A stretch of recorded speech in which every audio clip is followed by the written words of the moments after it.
Welcome to the Dental Handoff. I'm Dr. Kelly Tanner. Today, I have with me the Bethany Montoya. I know you guys, a lot of you guys know her. I just got the pleasure of meeting her. She is the editorial director of Dentistry IQ's Clinical Insights newsletter, which may be in your inbox all the time. So, Bethany, it is a privilege to get to spend time with you today, my friend. Yeah, thank you for having me, Kelly. I'm so happy to be here. Yes, likewise. It's so cool to connect with people who are like-minded, who are shaking up the industry and taking on sometimes a non-traditional role of a hygienist or in dentistry, and how they're enjoying that or leaning into that and inspiring others. So, Bethany, the question I always start with is, why hygiene? Did you choose it? Did it choose you? What's your story? Well, my mom chose it. I actually, Oh, I feel like I've talked to just like a few hygienists that have had a similar story, but I was one of those kids that once I got into high school, I had absolutely no idea what I wanted to do career-wise. I remember back then being asked a lot, we had to write papers and different things about different careers.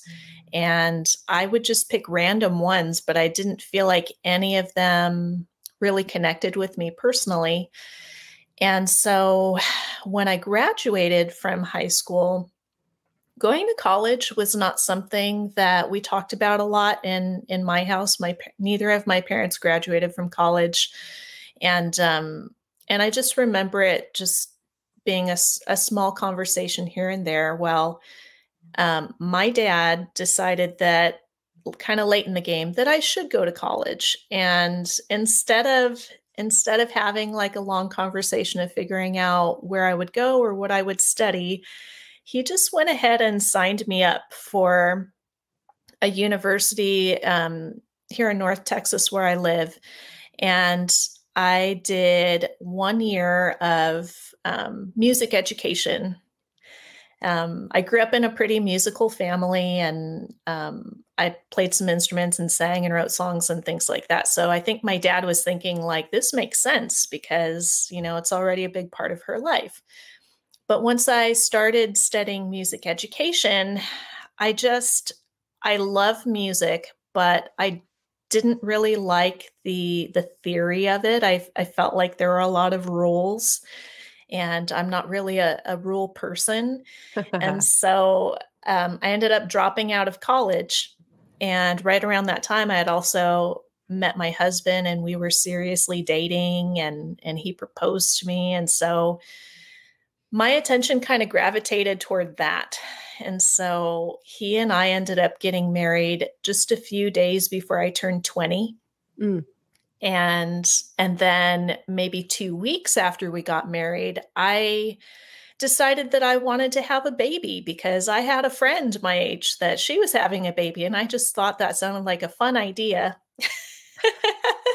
Yeah, life changing. Yeah, I was just taking things day by day and not really taking a whole lot seriously. So the good thing that came with us starting a family at a young age is I realized I had to grow up very quickly, and a lot of those decisions that I wasn't taking very seriously and was kind of dragging my feet on, I had a whole new reason why I needed to make those decisions and make things happen for myself professionally. And so I started to seriously consider going back to college.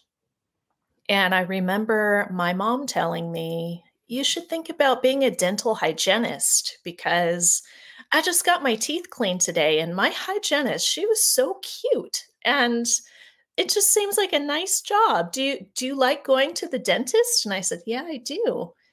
She's like, you should think about that. So I did. And ultimately, when I decided to go back to school, I was deciding between dental hygiene and nursing, and ended up choosing hygiene just because at that point, I had already had 2 small kids, and just knew that if I chose hygiene, I wouldn't have to worry about working nights or graveyards or Yeah, holidays, things yeah. like that. I knew it would be a little more friendly to my personal life. And so that's ultimately how I wound up in hygiene. Was my mom had suggested it, and I took her advice.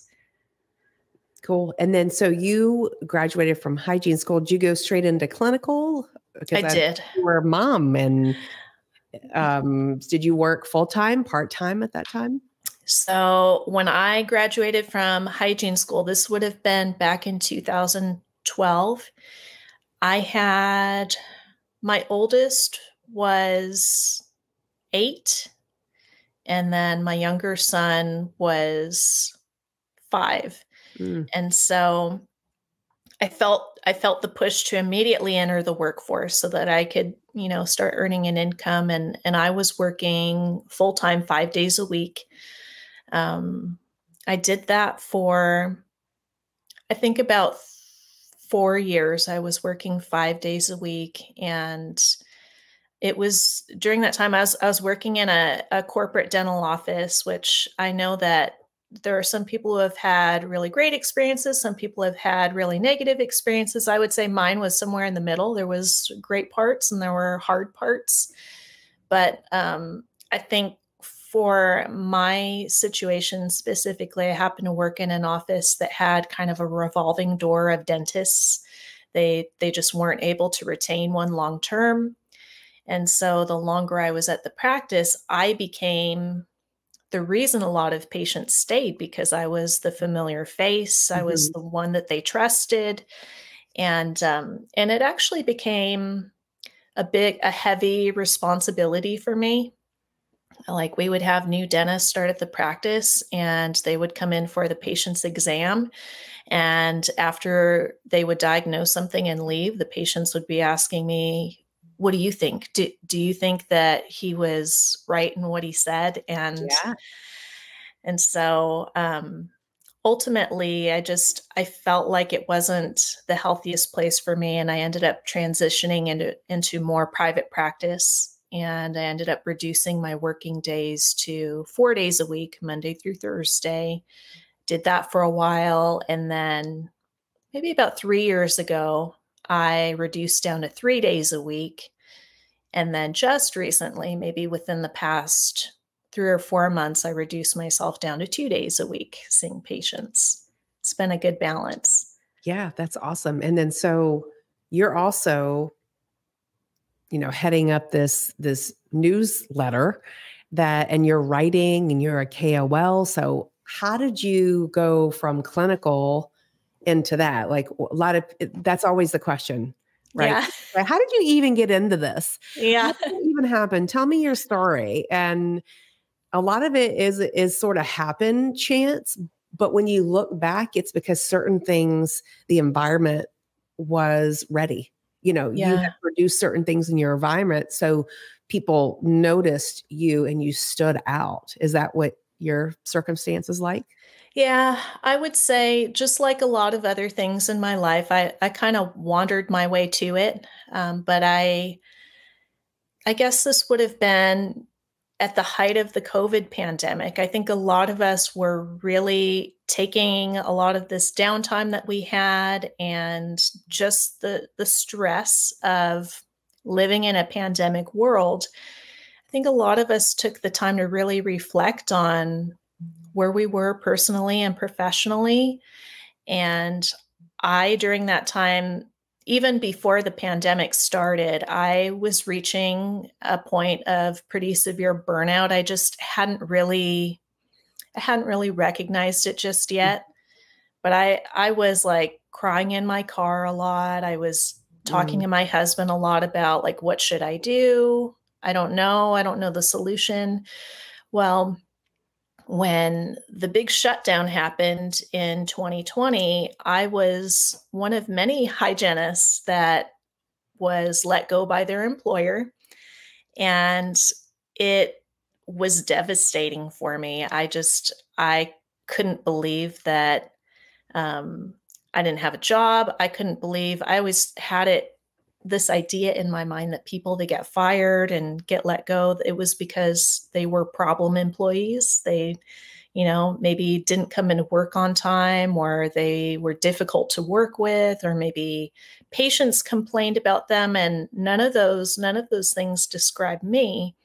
It was just, for my situation, my employer just decided that they wanted to clean house. And I was told that I was the highest paid hygienist on the team, and they wanted to reduce costs. And so anyways, I just took that really hard. I went through maybe a 3-month period where I was deeply depressed. And as I started to come out of that, I started to really think about what little control I had over my employment. When we hire on to a dental practice,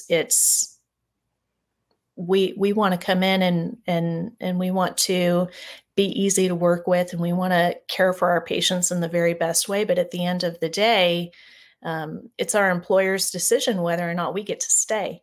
Yeah. And so I wanted to reclaim some control over my career and my income. And I just didn't know what it looked like. And so I ended up reaching out to a hygienist that I had been following on Facebook. And I just saw that she, kind of like me, was relieved from her duties during the pandemic. And she ended up transitioning into a non-clinical role in the practice management, coaching type realm. And so I reached out to her just asking if she'd have any advice for me on what I could potentially look at. And she recommended that I consider writing. And she was like, the only reason that I'm bringing it up to you, Bethany, is you wrote me this private message on Facebook, and I could just tell that you're a good writer. You had a good story going on in that message. And I was like, really? And so she gave me some pointers on how to get started, and directed me to RDH Magazine. And so I just, as soon as I got off of the phone with her, I ran and I grabbed a pen and a notebook, and I just started brainstorming about topics that I could write about. And probably within maybe 3 days of that phone conversation, I had my first article together and I submitted it. It was about my experience getting fired. That was like fresh for me. And it was received really well by the magazine. And it affirmed to me that I could be a good writer. And it was something that I really enjoyed. I really liked being able to express myself in that way. And I just started writing. I was probably submitting maybe 3 to 4 articles to RDH Magazine each month for a long period of time. And the more that I did that, they started approaching me with other opportunities to maybe do product review articles. That was exciting. Yeah, that's always fun. Yeah. So I got to do that. And the more that I was doing product reviews, I had companies that would reach out to me asking, would you write this article for us? What else do you do? Do you speak? Do you do anything on social media? And I just kept telling them, yes, yeah, I speak. I have never, given a lecture in my entire life, but I just figured I would try those things just to see if that was something that I was good at, see if that was something that I could grow into. And it really helped me to develop myself professionally outside of clinical hygiene. And so now I work pretty heavily in the industry as a key opinion leader. I do a lot of writing for publications still. And I really try to take the experience that I've had up to this point and the position that I'm in now and the connections that I have. I really try to use those things to help other hygienists who were in the same position that I was in a few years ago, just not knowing like where to go or what to try. I try to offer them some mentorship and some coaching there. And I just want to see more hygienists happy. I want to see them fulfilled in their careers. And for some people that might mean reducing the days that they're working in clinical hygiene and doing some of these other things. For others, that might mean leaving clinical hygiene altogether. Or it could be staying in clinical hygiene full time, but just finding a workflow and a clinical philosophy that they can get behind and be passionate about, and just love what they do. Yeah. And I love how you started the story with someone else saw something in you. Yeah. Right. And I Yes. think that's how so many of our stories begin. Michelle Darby saw something in me. And I thought, do you have the right person? Yeah. But she saw something. And that person who you wrote the note to on Facebook, they saw something in you. And so now you get to see things and people, and it plants that seeds. And it's it's some of the most meaningful work that you can do is be a mentor for someone else. And I love how you told your story to RDH, and that was your first article. And you and I, before we hopped on, we were talking about too. So thank you for sharing your story. When you know that it's time to go, because people ask me that all the time, how do I know when I've done enough? And it's in relationships, it's in partnerships, business partnerships. You're doing your MBA, and I don't know if they even talk about this. They probably talk about the nuts and bolts of things, but how do you go through conflict resolution? How do you know when you've tried hard enough? Yeah. And what do you think based on your experiences? I think, well, I'm going to base my feedback off of my personal experience and what I've been learning in my MBA program, because a lot of the coursework, if it's not heavily focused on maybe the numbers and the metrics associated with business, the other part of it is human behavior. And that's probably been one of my most favorite parts of the program. But I've learned that when we're experiencing something in life, we kind of go through this progression where whatever we're exposing ourselves to, they trigger thoughts inside of us. And those thoughts can either be positive or negative. And the more that we allow those thoughts to kind of take hold inside of our brain, and we can kind of get into like a rumination with all those thoughts, those turn into attitudes that we have about something. And so, if we're relating this to clinical hygiene, you may be working in a practice where you experience something somewhat negative, and being new to a practice, you might tell yourself, oh, I didn't really like that, but maybe that was just like a fluke. I'm just going to, try to let it roll off my back. I'll try to change something that I'm doing, maybe avoid experiencing that again. And then something else happens that triggers a negative thought in you. And those negative thoughts, they will start to compile until you do start to develop some real attitudes regarding the environment that you're working in. So once we develop these attitudes, positive or negative, they will start to show up in our behaviors. And so, speaking from personal experience, for me, probably the first behaviors that I will start to exhibit if I'm finding myself in a negative attitude is all in my facial expressions. I might not have a lot of commentary. I might not have a lot of feedback, but you'll start to see, and I wish I was better about this, but you'll start to see a lot in my eyes. I do a lot of side eyes. I do a lot of eye rolling when I'm like, in some stinking thinking. And then as that builds over time, I will eventually get to the point to where I'm becoming more vocal about the way I'm feeling about, a certain thing. And so I think that understanding that progression and taking time as a hygienist to do some daily reflections, that could be like on your ride home.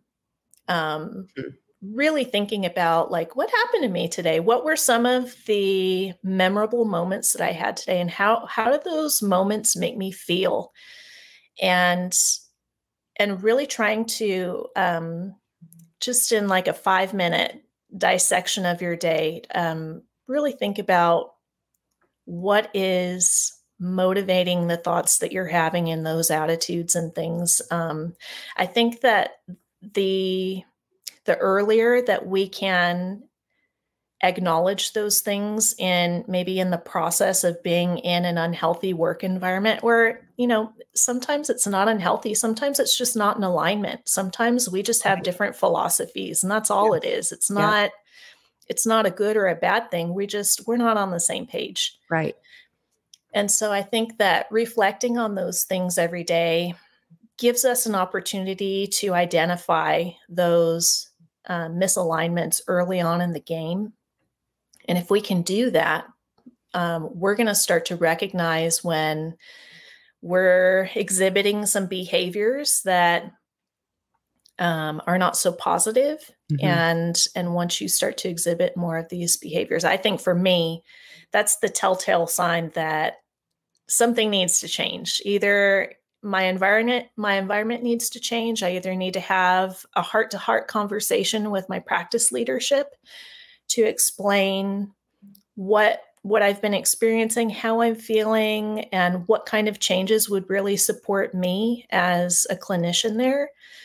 Or it might mean me removing myself from that team so that I can place myself in another environment that I'm better aligned with.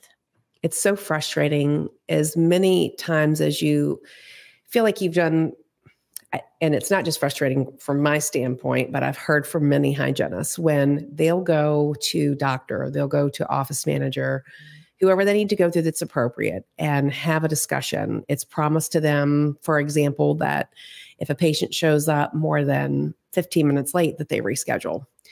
Yeah. And then the front doesn't hold water on that. And then they still let them come back, or they make you feel guilty, or there's some type of shame that goes on in that. And then it's like, wait, but that was a boundary. And it's so frustrating when you have these agreements that seem to get broken, and there's such lack of boundary that I hear about constantly. And so what I do to empower the hygienist, it's like, okay, let's check the boxes. What have you done? Okay, well, did you call the patient? I talked about this past weekend in one of my seminars. Did you call the patient after they're 5 minutes late? Call the patient, tell them if they can be here at this time, then you'll still see them after that. If they know that they can't, then you need to reschedule. But then, okay, so you're holding that, but then they show up 25 minutes late. And then the front office is going, why are you not? Why are you not? And it puts pressure on us, but what's at stake? It's the patient's care. It's the quality of care. And if you're following the core values of that organization, of that office, are you truly upholding those core values of that practice if you continue on with that appointment? Right. I agree. And I think ultimately that's what all of our big decisions need to come down to, is establishing and recognizing our personal core values and comparing those core values to the values of the practice that we're in. And sometimes we're lucky enough to be in a practice that they've put a lot of thought behind those core values, and they're vocal about them, and it's, easy for the team to see. Most practices, though, are not. A lot of practices don't put that much intention behind establishing core values and living by those core values. And so, unfortunately, for a lot of us, being able to be aware of your practice core values is going to come down to your perception. And so it makes it tricky. Yeah, but the whole office should be run on core values: hiring, evaluations, the whole thing. And if something is feeling like it's not in alignment with those core values, how do you hold the standard to it? Right. And so I firmly believe that with practices, it starts with the core values that the doctor sets intentions with that office to say everything. This is how we do here. This informs every single thing that we do, every decision that we make. with the patient, with a vendor, with something that we buy, with how we show up in the community. Yeah. And ultimately, I think it establishes your culture. Yeah, absolutely. And I don't think that core values can be underestimated. I mean, I think that for a hygienist, that would be a really good interview question.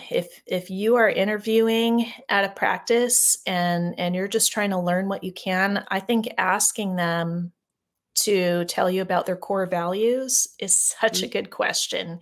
That one, and the other big question that I recommend to people is to ask them, in what ways do you show value for your hygiene department?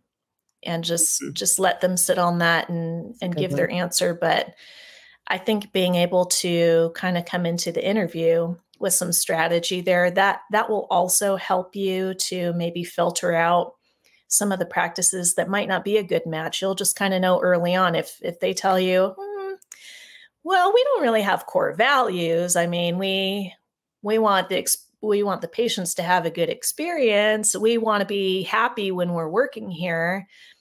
Everybody wants that. But how do you go about executing that on a daily basis? Right. Like, happiness and a positive experience can look a lot of different ways to a lot of different people. So I think it is really important for a practice to be super clear on what those things look like to them and what type of team they want to be to the patients and to each other. So it's definitely something to think about in the interview process. Yeah. And then even before that, start with yourself. What are your personal core values? Yeah. What are you bringing that they can align to? Because it starts with that self-leadership, self-awareness of what you're bringing to the table. And then I think once you're in it, it feels out of alignment. You're like, what's causing that? And usually it comes down to a difference in core values, but it makes things so much easier to be able to say, that's not doing that. You're not, we before me, you're doing this. It doesn't seem like you're about the team when when that behavior is shown. And then it's easier to evaluate objectively on that. So I was just curious in your thoughts on that, Bethany. And I know that we could talk about a lot of different things that you write about, that you read about all the time. Yeah. And what you're doing. So she shared with me also, some of you all may know this, but she is graduating from her MBA program in the spring of 2025. So you're going to be able to offer a unique lens to our profession. And I can't wait to see all the even more wonderful things that you're going to do. Yeah, thanks. I'm super excited. This has been like a crazy journey for me professionally, but I've enjoyed every single moment, and I've had some ups and some downs, but I've tried to learn my lessons along the way. And then whatever I end up doing, I just want to be able to encourage and inspire other people to do the same thing. Like, just, that looks different for everybody, but just being able to recognize that we're all works in progress, and we're never at our final destination. So I think that's important. Those are great words. Great words. Well, you guys, if you want more from Bethany, if you want to know where she's speaking, what she's up to, you can always follow her Insta. Her handle is in the show notes, which means that it's in the body of wherever you're watching this or reading this. And Bethany, thank you so much for being on today. It's been a delight to get to know you. Yeah. Thank you, Kelly. Yeah.